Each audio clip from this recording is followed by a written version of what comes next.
Traders point அன்பர்களுக்கு சிறப்பு வணக்கம். நம்ம டிஸ்க்ளைமர் எடுத்துக்கிறோம். நம்ம செபி ரிஜிஸ்டர் அட்வைஸரோ ஆர்ஐஓ கிடையாது. நம்ம இங்கே பேசக்கூடியது எல்லாமே தகவலாக மாத்திரமே பார்க்கப்படணும். இது யாருக்கும் முதலீடு சம்பந்தமாக கொடுக்கப்படும் ஆலோசனை இல்லை. பங்குகளை வாங்கவோ விற்கவோ நம்ம எந்த ஆலோசனையும் கொடுக்கப்படுறதில்ல. எல்லா தொழிலையும் ரிஸ்க் இருக்கும். ரிஸ்க்கை புரிஞ்சுட்டு எச்சரிக்கையோட தொழில் செய்யும்போது எல்லாமே நல்லா இருக்கும். நம்மளை ஆதரிக்கிற அனைத்து நல்ல உள்ளங்களுக்கும் நன்றி. வாழ்க வளமுடன். நண்பர்களே, நம்மளுடைய வீடியோ உங்களுக்கு பிடிச்சிருந்துச்சுனாக்க லைக் பண்ணுங்கள், ஷேர் பண்ணுங்கள், சப்ஸ்கிரைப் பண்ணுங்கள். அடுத்தவங்களுக்கு உதவுறது ரொம்ப ரொம்ப ரொம்ப ரொம்ப நல்லது. நீங்கள் லைக் பண்ணுறதுனால எனக்கு உதவுறீங்க, ஷேர் பண்ணுறதுனால உங்கள் நண்பர்களுக்கு உதவுறீங்க. ரொம்ப நன்றி நண்பர்களே. இப்போ நம்ம பார்க்கக்கூடிய stock JP power. JP power இப்போ எடுத்தது காரணம் ரீசெண்டாக இவங்க ரிசல்ட் விட்டுருக்குறாங்க. ஜேபி பவர் ட்ரெண்ட் லைனை பொறுத்த வரைக்கும் ஸ்ட்ராங் பெர்ஃபார்மராக வந்துகிட்டு இருக்கு. அதே சமயத்தில் நம்ம கவனிக்க வேண்டியது ஏஎஸ்எம்மில் இருக்காங்க. ஏஎஸ்எம் அப்படிங்கிறது அடிஷ்னல் சர்veillance மெஷர்ஸில் இருக்கிறாங்க. ஏன் அப்படிங்கிறது நமக்கு தெரியாட்டியும் கூட ஏஎஸ்எம்மில் இருக்குது அப்படிங்கிறத தெரிஞ்சுக்கிறோம். என்எஸ்சியை பொறுத்த வரைக்கும் ஜேபி பவர் பிஇயில் இருக்கும். பிஇயில் இருக்குது அப்படின்னு சொன்னாக்க இன்றைக்கி வாங்கிடலாம். விற்கணும் அப்படின்னு சொன்னால் நம்ம அக்கௌண்ட்டில் கிரெடிட் ஆனதுக்கு பிறகு தான் நம்ம விற்க முடியும். இப்போ இவங்க ஒரு ஸ்ட்ராங் பெர்ஃபார்மராக இருக்கிறாங்க. இந்த பவர் செக்டாரை பற்றி பேசும்போது எனக்கு இப்போ ஒரு ஞாபகத்துக்கு வர்றது புயல் ராமச்சந்திரன் ரீசெண்டாக அவர் எப்போதுமே டிசம்பர் ஜனவரியிலே கொடுத்துருவார் ஃபோர்காஸ்ட்டு. நம்ம இப்போ ரீசெண்டாக அவர் சாணக்கியாவில் பேட்டி கொடுக்கும்போது அக்சஸ் பண்ணார். 2027 வரைக்கும் ஹாட் சம்மர் இருக்கும் அப்படிங்கிறத பண்ணியிருக்கிறார். அப்போ 2027 வரைக்கும் இப்போ இருக்கிற மாதிரியே ஹாட் சம்மர் இருக்கிறதுக்கான வாய்ப்புகள் இருக்குது. அதனால பவர் செக்டாருக்கு எல்லாத்துக்குமே நல்லா இருக்குது. அதில் பர்டிகுலராக சோலார் பவரில் இருக்கிறவங்களுக்கு be happy, don't worry, be happy தான். இவங்க சோலார் பவர் கிடையாது இப்போ வரைக்கும். இப்போ தெர்மல் பவர் அண்ட் டிரான்ஸ்மிஷன் தான் இவங்க பண்ணிகிட்டு இருக்கிறாங்க.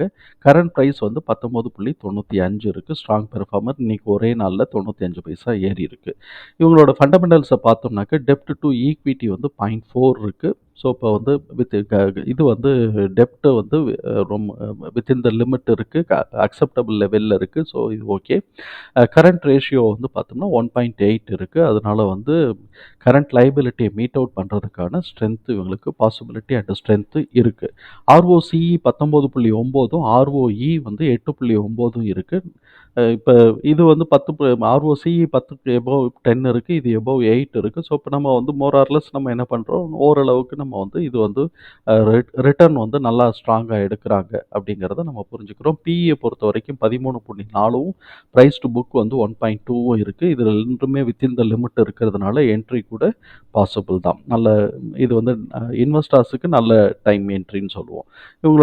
இவங்க இது ட்ரெண்ட் லைன் ஸ்கோர் என்ன சொல்கிறாங்க, டிவிஎம் ஸ்கோர் என்ன சொல்கிறாங்கன்னா டியூரபிலிட்டி 75 இருக்குது. அதனால ஹை ஃபினான்ஷியல் ஸ்ட்ரென்த் இருக்குது. வேல்யூஷன் ஸ்கோர் 80 இருக்குது.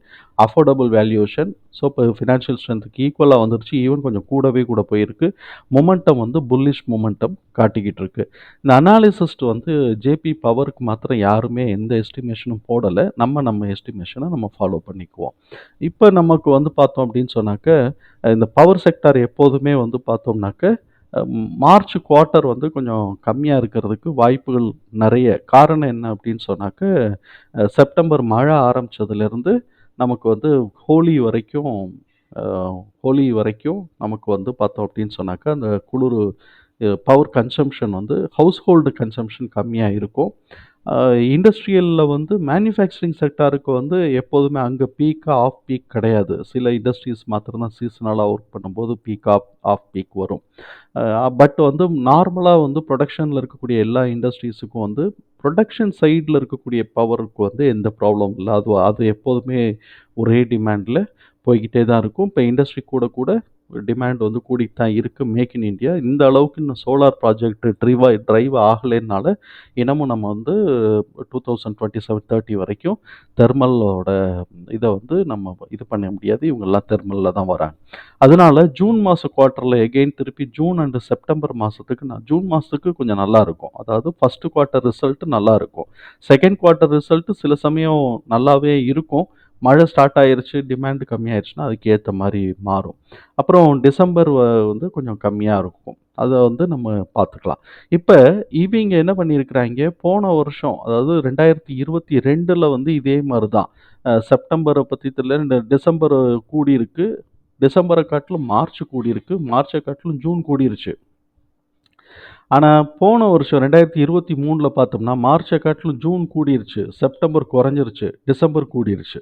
மார்ச் கம்மியாயிருச்சு இப்ப 2024ல. இப்ப எனிவே எப்படி இருந்தாலும் வந்து இவங்களுக்கு ஸ்கோப் இருக்குங்கிறது தான் நம்மளுடைய புரிதல். இப்ப இவங்களோட இது வந்து டிடிஎம் நம்ம வந்து இதெல்லாம் நம்ம பார்த்தோம்னாக்கா மைனஸ்லேருந்து இபிஎஸ் வந்து இப்ப கூடிக்கிட்டே இருக்கு. 0.7 கிட்ட இருக்கு. டிடிஎம் வந்து பார்த்தோம் அப்படின்னு சொன்னா 1.5 இருக்கு. இந்த 1.5 அப்படிங்கிறது நெக்ஸ்ட் இயருக்கா இல்லாட்டி நெக்ஸ்ட் குவார்ட்டருக்கா அப்படிங்கிறது நெக்ஸ்ட் குவார்ட்டருக்கு உண்டானது தான். புக் வேல்யூ 16.7 இருக்கு. இப்ப இந்த இன்ஃபர்மேஷன்ஸ் எல்லாத்தையும் நம்ம வந்து எக்ஸல்ல நம்ம போட்டுட்டோம். இதுல வந்து நம்ம வந்து போன இயரான லோ வந்து 5.5 இருந்தது. அத நம்ம எடுத்துக்கிட்டோம். எஸ்டிமேஷனையே நான் வந்து அந்த டிடிஎம்ல குடுத்த இதையே தான் நான் எஸ்டிமேஷன்ல கன்சிடர் பண்றேன். டிடிஎம்க்கு நம்மளுடைய கால்குலேஷன்ல என்ன வந்திருக்கோ அத நம்ம போட்டுக்கிட்டோம். இப்ப நம்ம வந்து இயர் லோ இதையே நம்ம வந்து நான் எடுத்துக்கிறோம். ஏன்னா சப்சிக்வென்ட்டா இன்னும் அப் ட்ரெண்ட்ல தான் இருக்குங்கிறதுனால, பெரிய மேஜர் கரெக்ஷன் இல்லாததுனால, அந்த லோல இருந்தே நம்ம கால்குலேட் பண்ணிட்டு போறோம். இது அத காட்டிலும் கூட கூட போகலாம். பட் நம்ம எடுக்கிறது அந்த லோல இருந்து தான் எடுக்கிறோம். இப்ப நம்ம வந்து இந்த ரிசல்ட் எல்லாம் பார்த்தோம் அப்படின்னு சொன்னா, நமக்கு 4 வேல்யூ வருது. இந்த வேல்யூ பார்க்கறதுக்கு முன்னாடி நம்மளுடைய வீடியோ உங்களுக்கு பிடிச்சிருந்துச்சுனாக்க லைக் பண்ணுங்க. இது மிச்சவங்களுக்கு, உங்களுடைய நண்பர்களுக்கு வந்து பிரயோஜனமா இருக்கும்னு நினைச்சீங்கன்னா ஷேர் பண்ணுங்க. சப்ஸ்கிரைப் பண்ணலைன்னாக்க சப்ஸ்கிரைப் பண்ணுங்க. நன்றி நண்பர்களே. இப்போ வந்து நம்ம வந்து என்ன பண்றோம்னாக்க, லேட்டஸ்ட் குவார்ட்டரோடைய ரிசல்ட் பிரகாரம் 0.7 ஸோ இப்போ இதுக்கு 21.72 இன்க்ரீஸ் ஆகணும். நெக்ஸ்ட் குவார்ட்டரோட எஸ்டிமேஷன் வந்து 0.3ன்னு போட்டிருக்கிறோம். ஆக்சுவலா வந்து அப்படி 0.3 வர்றதுக்கான பிராக்டிகலா வர்றதுக்கான வாய்ப்பு கிடையாது. காரணம் என்னன்னாக்க, பவர் செக்டார் ஃபர்ஸ்ட் குவார்ட்டருக்கு உண்டான ரிசல்ட் கூட வரும் மார்ச் மாசத்த காட்டிலும் அப்படிங்கிறது தான். But as per the calculation நமக்கு வந்து 0.3 வந்திருக்கு. ஸோ இப்போ இது வந்து டெஃபினட்டா 0.7 காட்டிலும் கூட தான் வரப்போகுது. ஆஸ் பர் த கால்குலேஷன் நமக்கு 0.3 வந்திருக்கு. அதனால நம்ம வந்து கொஞ்சம் பார்த்து தான் இது வந்து இத நம்ம வந்து கூட தான் நம்ம எடுத்துக்கணும். குமுலேட்டிவ் வந்து பார்த்தோம்னா 1.2 இருக்கு. இந்த 4 குவார்ட்டரோடையும் கூட்டினோம்னா 1.2 இந்த 4 குவார்ட்டரோட ரிசல்ட் தான் போன வருஷம் அதாவது 2023, 24 ஓவரால் ரிசல்ட். இதுக்கு வந்து 26 வரைக்கும் இவங்க ஷேர் இன்க்ரீஸ் பண்ணியிருக்கணும். டிடிஎம்மும் நம்ம அதே லெவல் தான் போட்டிருக்கிறோம். எஸ்டிமேஷனை மாத்திரம் அவங்க கொடுத்துருக்கக்கூடிய டிடிஎம் எஸ்டிமேஷனாக நம்ம போட்டிருக்கிறோம். இப்போ இதுக்கு வந்து 29 வருது. இது எல்லாத்தையும் நம்ம ஃபீட் பண்ணுவோம். இது எல்லாத்தையும் ஃபீட் பண்ணிவிட்டு லெவல்ஸை வந்து நம்ம மார்க் பண்ணிக்குவோம். எந்த லெவல் வரைக்கும் போன தடவை நம்ம வந்து அச்சீவ் பண்ணியிருக்காங்கிறதையும் நம்ம பார்ப்போம். இப்போ நம்ம வச்சுருக்கிறது வீக்லி சார்ட்டில் வச்சுருக்கிறோம். நான் அந்த லெவல் எல்லாத்தையுமே நான் உள்ளே போட்டேன். இவன் போன வருஷம் எந்த லெவல் வரைக்கும் அச்சீவ் பண்ணியிருக்கிறான்னு பார்த்தோம்னா 24 வரைக்கும் அச்சீவ் பண்ணியிருக்கிறான். 24 வரைக்கும் அச்சீவ் பண்ணிட்டு 2024 இங்கே தான் 2000 இதுதான் 2023 இங்கேருந்து தானே ஏற ஆரம்பிச்சிருக்கு. அதனால் 5.5 வச்சுக்கிட்டு இவன் வந்து 24 வரைக்கும் கிட்டத்தட்ட 24 வரைக்கும் வந்துட்டான். வந்துட்டு இப்போ வந்து கீழே 14 வரைக்கும் இறங்கிட்டு மேலே ஏறுறான். நம்மளுடைய கால்குலேஷன் பிரகாரம் ஆக்சுவலாக வந்து இதில் போன வருஷத்துக்கு உண்டானது இல்லை. நமக்கு வந்து எல்லாம் அடுத்தடுத்த குவார்ட்டருமே மேலே தான் போய்கிட்டு இருக்கிறதுனால கீழே இறங்குறதுக்கான இது நமக்கு வந்து இப்போதைக்கு எந்த வேல்யூவும் இல்லை. அதனால நம்ம வந்து இப்போ அடுத்த குவார்ட்டரோட ரிசல்ட்டுக்கு இவன் மேலே ஏறுவான் அப்படிங்கிறது தான் நம்மளோட இது. குமுலேட்டிவே இன்னும் ஏறலைங்கிறது 26 வரணும். இவன் போன குவார்ட்டர்லேயே வந்து எவ்வளோ வச்சுருக்கிறான், 24 தான் வச்சுருக்கிறான். ஸோ அதுக்கே இன்னும் ₹2 ஏறி இருக்கு. எஸ்டிமேஷன் ஏற போகிறானாங்கிறது நம்ம அடுத்த குவார்ட்டரோட ரிசல்ட்டை பார்த்து நம்ம தெரிஞ்சுக்கலாம். ஸோ இப்போ 26 அண்ட் 29 வரைக்கும் விசபிள் கேப் இருக்குது. விசபிள் கேப் அவனோட போன வருஷத்தான 4 குவார்ட்டரோட ரிசல்ட்டை பேஸ் பண்ணியும் அடுத்த வருஷத்துக்கான டிடிஎம்மை பேஸ் பண்ணி விசபிள் க்ரோத் வந்து நமக்கு 29 வரைக்கும் இருக்குது. அதுக்கப்புறம் வந்து ஸ்பெகுலேட்டிவ் க்ரோத் வந்து எவ்வளோ தூரம் இருக்குன்னு நம்ம பார்த்தோம்னாக்க, இந்த ஃபிபனாசி 1.618ஓட இது வந்து பார்த்தோம்னா 42. இது எங்கேருந்து ட்ராப் பண்ணுறேன்னா, இந்த 26லேருந்து இவங்களோடத நான் இப்படி ட்ராப் பண்ணும்போது பார்த்தோம்னாக்க, இவங்களோடத இப்படி ட்ராப் பண்ணும்போது அது வந்து பார்த்தோம்னாக்க 42 வருது. இந்த 42 வருதா?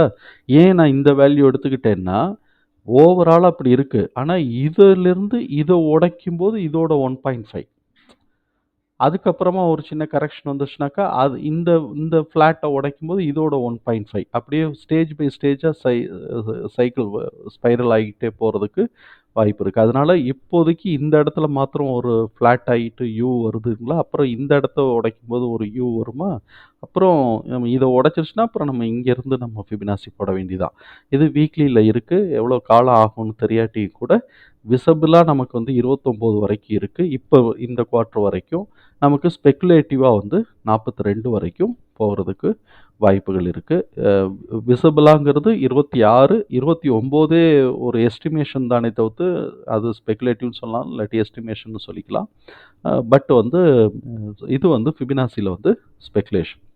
அப்ப நமக்கு விசிபிளா இப்படி இருக்கு. மார்க் பண்ணிக்கிறோம். மார்க் பண்ணிட்டு நம்மளால இதில என்ன செய்யணும்னு நினைக்கிறோமோ, அத நம்ம செஞ்சுக்கலாம். நம்மளோட வீடியோ வந்து உங்களுக்கு பிடிச்சிருந்துச்சுன்னா லைக் பண்ணுங்க. இந்த தகவல் வேறு உங்களுடைய நண்பருக்கு யாருக்காவது தேவைப்படும்னு நினச்சிங்கன்னா அவங்களுக்கு ஷேர் பண்ணுங்க. சப்ஸ்கிரைப் பண்ணலைன்னா சப்ஸ்கிரைப் பண்ணுங்க. தகவல் நமக்கு பயனுள்ளதா இருந்ததுன்னா சங்கருக்கு ரொம்ப சந்தோஷம் தான். நம்மள ஆதரிக்கிற அனைத்து நல்ல உள்ளங்களுக்கும் நன்றி. வாழ்க வளமுடன்.